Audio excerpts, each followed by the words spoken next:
All right. Yesterday, I showed you guys some examples of, hand me that stack, please. The stack. Okay, well, there's one. I showed you some examples of previously demoed ordinary object paintings, okay? And we talked about things like unrealistic colors. We talked about things like proportions that may or may not be exactly realistic or exactly proportional. Okay, so these were some of the examples that we had kind of just briefly gone over yesterday. There's different versions of them, okay, but you can kind of see when you look at them all together like this. Oh, that's heavy. That's okay. Good catch, thank you. When you see them all together like this, you can kind of see that there's some similarities, right? So what I'm going to do today is I am going to use that desk. I am going to do one of these for you so that you can see, not necessarily from start to finish, but from start to a pretty good chunk of the way through. Wow, these are all upside down. How I go through that process. I'm going to talk through it so you can kind of see how that works. Okay, and then if you guys have questions, you can certainly ask along the way. That helps keep things interesting. And then that way I can also show you right on the board how I accomplish what we're going to do. Sound good? Any questions before we start? Okay, very good. What is the purpose in life of doing an ordinary object painting? To learn visual proportions and to learn how to work with values even when colors are not exactly a match, okay? Because remember, this is leading up to being able to do that when you get to drawing and painting next year, okay? So we're using the same skills, just that we're applying it a little bit differently, but it's going to help you develop the skills that you need to be able to do still life when you're looking at an object and being able to replicate it more realistically, okay? So yesterday we looked for images. We picked out images that had good highlights and shadows, and this was the one that you guys picked for me to do for the demo. This is a good example because it has good highlights and shadows within the object itself, but then it also has good shadowing on the bottom, like on the ground surface. And then I'm going to add or exaggerate a little bit of what is in the background of this as well. Okay? So the first thing I'm going to do is notice how I turned my canvas because my object is more tall than it is wide. Okay? I don't want to just like plunk my object down in the center because remember that's not always the most creative composition. But I also want to kind of fill most of the space, right, with the object so that we don't have just a ton of extra background, okay? Notice that I'm not using a pencil to like plot this out very carefully, okay? So instead what I'm going to do is I'm going to look at how tall this is on the page, and it's about this tall, right, from top to bottom. And if I compare this, and I hold this pencil right here, this brush right here, and I compare it to the width, okay, it's about 2/3 as wide as it is tall. Did you all see how I did that? Okay? I don't care how many inches this is, it doesn't matter. But if I look at this size, and I look at the width, right, the width goes to about there, so it's about 2/3 as wide as it is tall. Okay? So that means on here, okay, I want it to be, let's say, from here to here. And I am going to center it just so that I can get it really big for the purposes of the demo today. You don't have to center yours, okay? Please just keep that in mind. So this is how tall I want it to be, okay? Now looking at this, oh look at that, it's exactly the same as my paintbrush. Can you close the door, please? I need to make this 2/3 as wide as it is tall. So here's the length of my paintbrush. Here's about 2/3 of that. So that tells me that the width of this is going to be about that wide. Thank you. I'm putting this here. Remind me to read it off later. Okay? And I know that up here, the spout comes up this way, which is what I was kind of measuring about. I'm looking here like the spout and the bottom of the spout nozzle here and the bottom of the belly down here are all kind of almost in a line. Okay, so I'm kind of looking for the general overall shape of the object. And then on this side, the handle is the widest part on this side. So that's where I got those measurements from. Does that make sense? Okay, notice I called it a measurement, but I wasn't really like, I didn't use a ruler. I don't care how many inches or centimeters it is. I'm using proportions visually to get it close. Okay, and we do the same exact technique when we do that. Okay, now I'm gonna look and I'm gonna see how things line up. Okay, so my lid line here is probably one of the major points of this. Okay, the lid line is about a third of the way down from the top. Okay, so if I divide this into thirds, here's about a third of the way down from the top. So there's the lid line. Okay, and I'm also looking, if I held my paintbrush up here, if I were to imagine a clock here, I call this the hands-on a clock technique for obvious reasons. If I were to imagine a clock here, what time would this be pointing to? 9, 10 o'clock, right? So if I hold it here, is that pointing to the same time? Yeah, okay. And that's my check visually to make sure that I did it correctly. Because sometimes when we just make assumptions, okay, our brain kind of says that we know what it looks like. And it doesn't really pay attention to what we're actually seeing. Okay? And this is a lesson in seeing just as much as it is a lesson in painting. Okay? So here is the lid. Okay, I'm approximating where those go. Here is the nozzle on top. Okay, I've got the spout here. And I'm just doing this with this warm yellow because it shows up on the camera. Okay, but also because it's easy to blend in with, this needs to come down a little bit. It's easy to blend in with whatever color I want to paint on top of that. Okay, if I were to use a pencil, the pencil doesn't always blend in really easily when you try to cover it with paint, especially if you have to cover it with a lighter color like yellow or something like that. I'm looking at this little indent here, and that's almost halfway down the height. Okay, so if here is the height from here to the bottom, almost halfway would be about here. So that tells me where I need that to curve into. And then the rest is going to come down here. Okay, this, I'm looking here, this and this line up vertically. And that comes up a little bit at the bottom. And then under here, between this and this, is that kind of teardrop shape. So I'm looking at the negative space right now in this shape right here. Does that make sense? Sometimes when we try to draw something, it's just as important that we compare and we look at the shape and the size of the negative space as it is the shape and the size of the actual object itself. I need to bring this down a little bit. So I'm looking at this. If I make like a straight line almost between the part of the nozzle here and then this lid, it almost all goes in a straight line. So don't be afraid to make adjustments. I have this as a straight line here, but I need to bring this down just a little bit more. And that would make this come down a little bit, and then that would give me this handle here. And then I have this kind of round shape here at the bottom of the handle. Okay, this is a little bit high. That would be more like that. So does that make sense how I got that? Okay, is this a perfect replica of this? Clearly not, right? Is it close enough? Yes. It looks okay. nice. Thank you. Now I need to start looking at the values. Okay? And that's why it doesn't matter if you didn't print it in color. In fact, none of you did. Because we're going to change the colors anyway. Okay? So I'm going to start with the lightest color on the color wheel, which is yellow. Yellow. Okay? And I'm just going to mix warm and cool yellow for right now, just because I don't really like using colors straight out of the tube. I like to put my own little spin on it. Okay? And I'm going to isolate what areas of this sassy looking teapot are the brightest. Okay?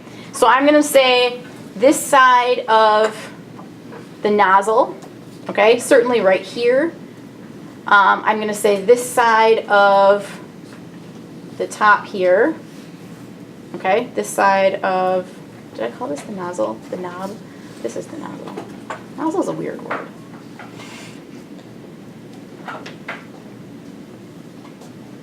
And this is kind of a unique object because we know that in real life this is a white object, right? But also in the picture, it doesn't all look the same shade of white, right? There's obvious values in here that show us that there are highlights and shadows, and that there's light falling on it differently depending on what part of the object that's at. Okay, there's a little bit of a dark collar here where that kind of goes under, and then under that is light. Am I being particularly careful or picky about how my strokes look? No, I am not. Okay, so kind of think back to what we just did with abstract balance. Remember when you guys practiced making those Xing strokes? X. Remember that? You don't have to make X's. I'm not making X's, but I am letting the strokes show, and I'm not like worried about blending them in with anything. Okay, so don't be afraid about that. So there's a couple of techniques that we can use to make this easier, okay? One of them is what I just did to kind of pick those chunks of value, okay? This, it's kind of a really gradual gradient where it goes from light to dark. Okay, so I know that I'm going to be kind of refining that as it goes over. The other thing we can do is we can squint. Okay, so if you squint at this, it's going to take away some of those like intermediate shades of gray and intermediate shades of value, and it's going to help you focus on where the lights are, where the darks are, and seeing those contrasts. Then I can squint at my painting and I can see the same thing. Okay, so now I'm going to pick a middle value, and for purposes of this, I'm going to make it.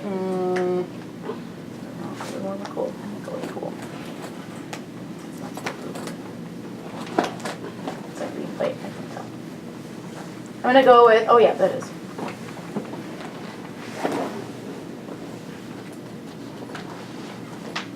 All right, so what I'm mixing on the plate is kind of like a lime green color. Still got yellow in it, but I did put a little bit of cool blue. I don't care if this puddle is like 100% mixed because I want stroke marks and things like that to show.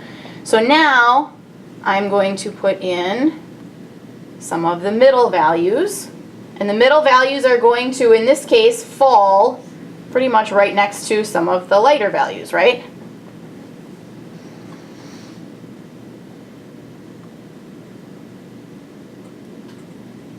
There's a highlight right there. It's reflecting off of the handle.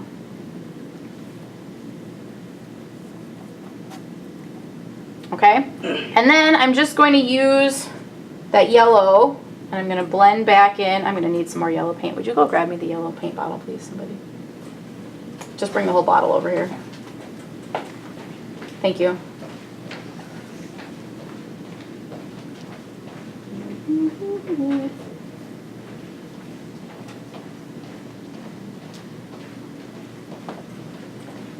So all I'm trying to do is say, okay, the transition on this photo, thank you, shows that it's a pretty gradual transition between light and dark.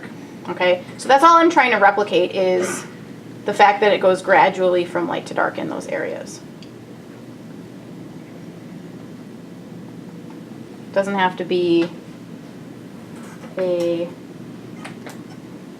having thoughts back to your yellow squirting incident. It doesn't have to be like a perfect transition. Okay, it can be chunky, that's totally okay.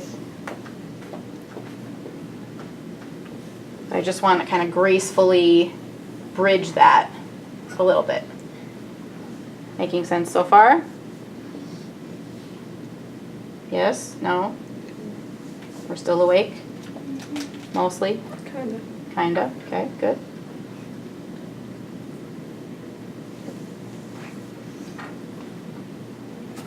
There we go. Okay, so do you see how I just did what I did? Can I go on?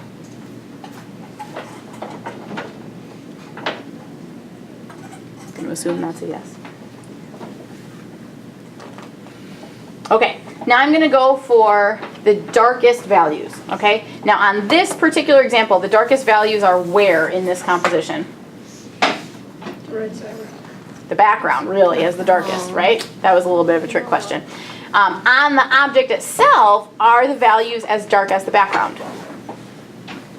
Not really, okay? Maybe in a few spots like the inside of the spout and, you know, certainly the negative space of the handle, okay? Your background, by the way, may or may not look usable in your actual photo, so I will leave that up to you. If you want to totally change your background, you can. Obviously, in some of those examples that I showed you, those backgrounds are vastly different than what they were in the original photo. For this case, I am going to use just straight cool blue for my darkest areas, okay? So I've got a little bit over here. I've got kind of like a lip happening right here. And then I've got some here on that lid. And I've got a little bit here. What do you mean by lip? The lip is like this part of the teapot that kind of the lid sits in. The lip kind of keeps the lid from shifting back and forth. I've got the inside of the spout. And then I've got some other areas here. I've got a little bit under here. Remember I said that shadow line was here? I've got a shadow on top of the handle here.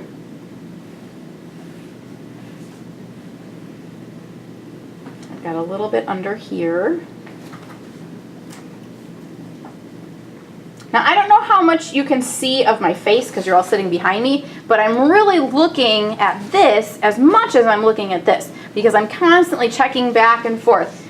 If you don't do that, your brain is going to just start assuming things, okay? Especially when you got to like a spot like that where it's like, oh, there's an empty space. We already did the other two values. Let's just fill it in. I have to check and see. Is that really what I'm seeing there, or is my brain just making that assumption?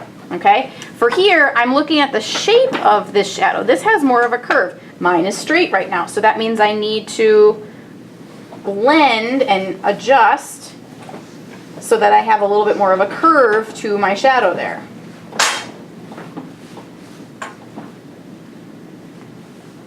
Okay, I have more shadow than under the bottom. See, there's kind of like a foot that's kind of like undercut underneath the bottom of the teapot a little bit. So I'm going to put that in, and that is thicker on this side than it is on this side. Okay, I've got a little bit of shadow around the outside of this handle.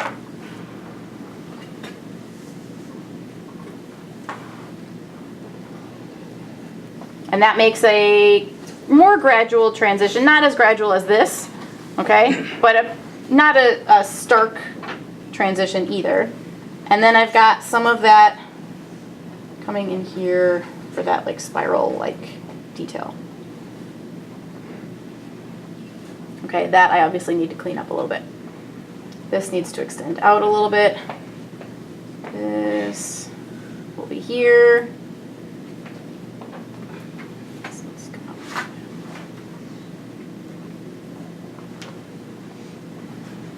A little bit right here.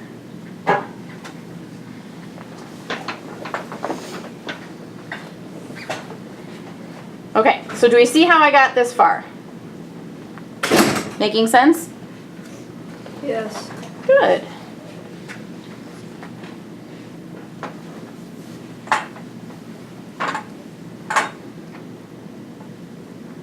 Once you get this far, okay, you can kind of do some refining. Things like, I need a highlight here again, right? So now you're kind of looking at finer details.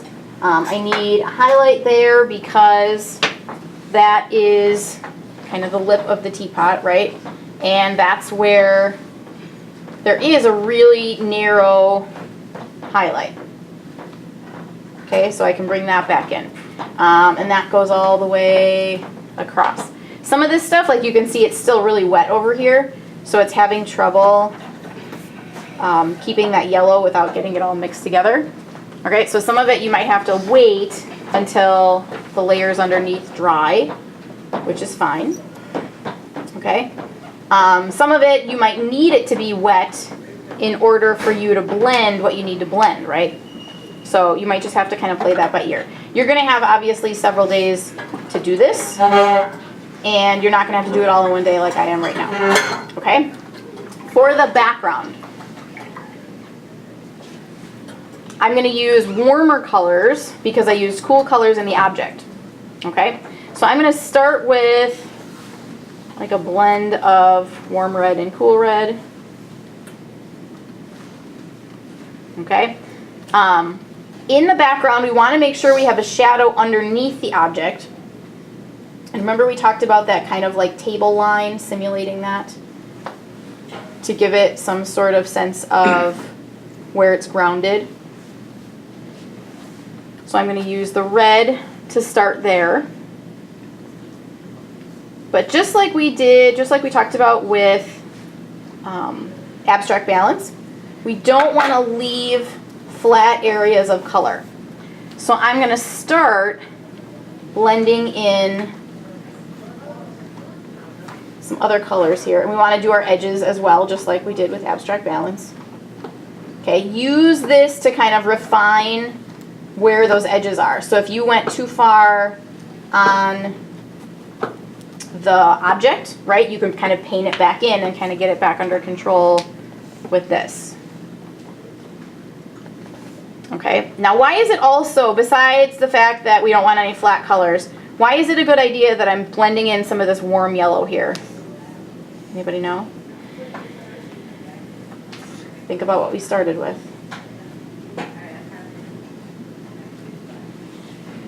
To balance it. Yeah. So if I repeat, remember I started with the warm yellow, so we can clearly see that in the teapot.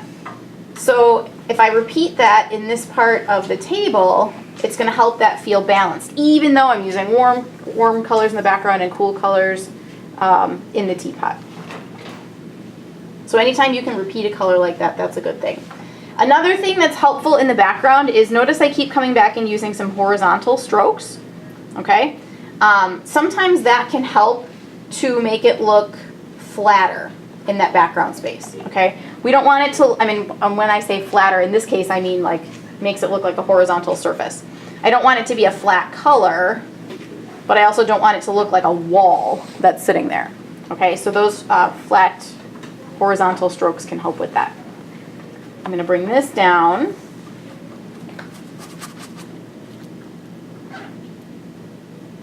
And since I have it lighter back here, I'm going to have it be darker down here towards the bottom.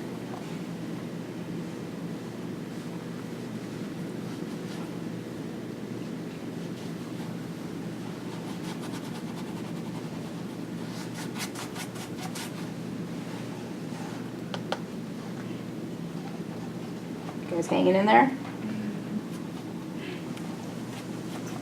If I was not doing a demo and I was taking more time on this, I would be painting the edges as well.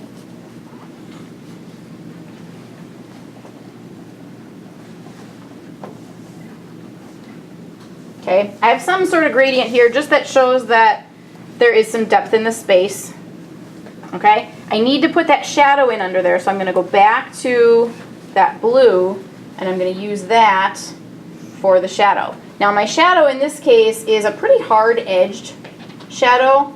I'm assuming that the light on this is pretty harsh. But because I just painted that background, it's going to naturally soften, which is okay too.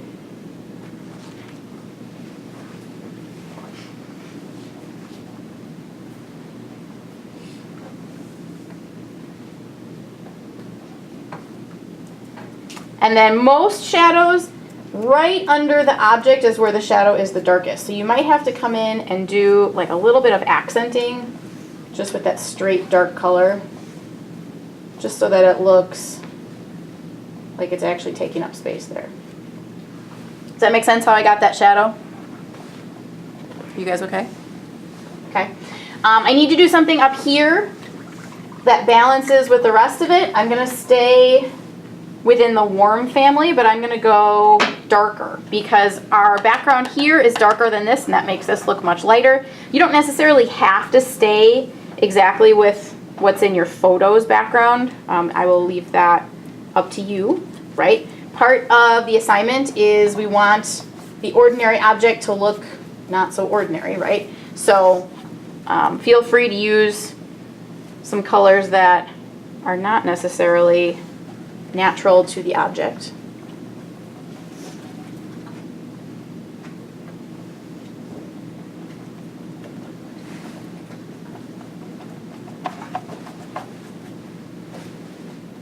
I'm also going to use this to clean up some of these shapes as well.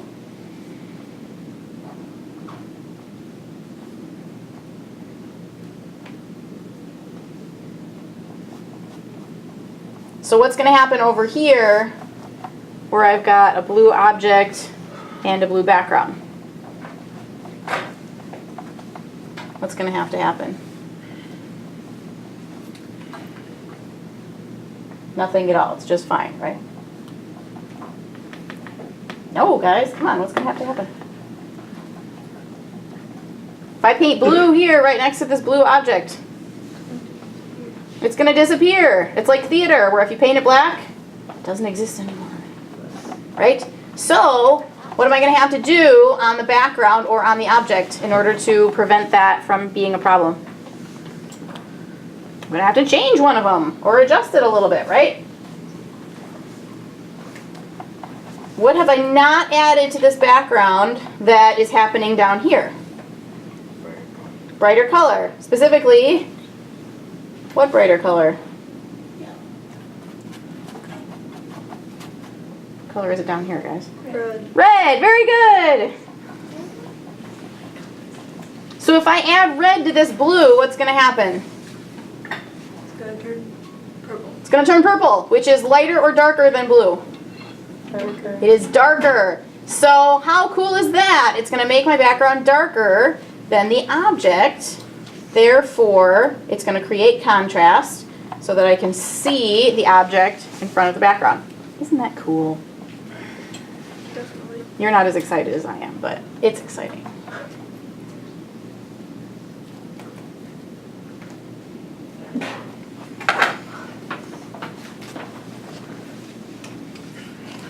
Okay, so I'm coming up on the end of class. There are some obvious details that I certainly could be a little bit more picky about that I am not going to for sake of the demo. But here's the thing I want you to also think about.